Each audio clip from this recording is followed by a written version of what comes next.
Your dictation will start within 5 seconds.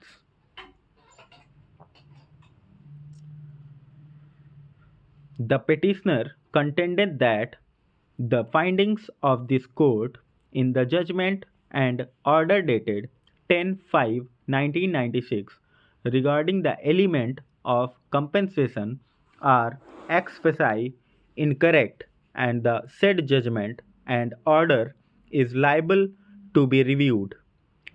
It was urged that the increased far mentioned in the order is illusory, and that there were restrictions on the permitted height of construction, and many of the owners of freehold land had not been able to use the increased far.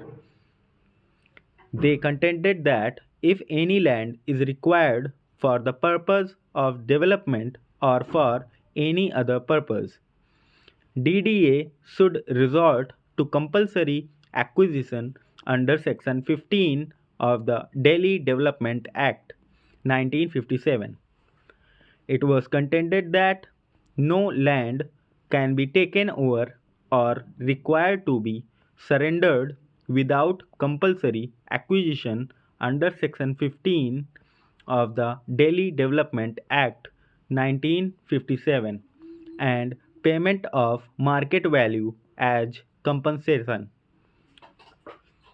It was further contended that the mere fact that this court did not want to government to undertake the time consuming process of acquisition under Section 15 of the Delhi Development Act would not in any way detract from the rule of law which requires the landowners of Delhi industries to be treated on par with owners of land in other parts of the country which are acquired for the purposes of urban development. It was submitted while Section 15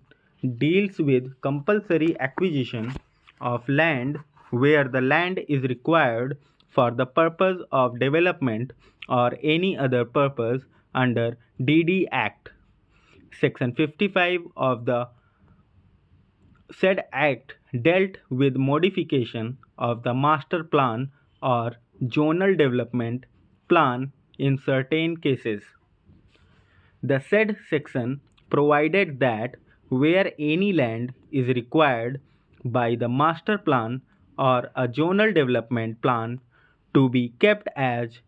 an open space or unbuilt upon or is designated in any such plan as subject to compulsory acquisition, then if at the expiration of 10 years from the date of operation of the plan under Section 11 or where such land has been so required or designated by any amendment of such plan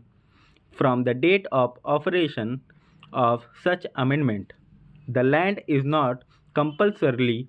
acquired, the owner of the land may serve notice on the government requiring his interest in the land to be so acquired, and if the government fails to acquire the land within a period of 6 months from the date of the said notice, the master plan or the zonal development plan shall have effect. The learned amicus curiae pointed out that despite the fact that the master plan for Delhi was published as early as in 1990, these large and heavy industries did not take steps to shift their premises out of Delhi, and these industries had been causing severe pollution for a long period, thereby violating the master plan as well as damaging the environment, and it was at this juncture that this court had passed the order and directed all these industries to be relocated outside Delhi and issued categorical directions regarding surrender of portions of the land.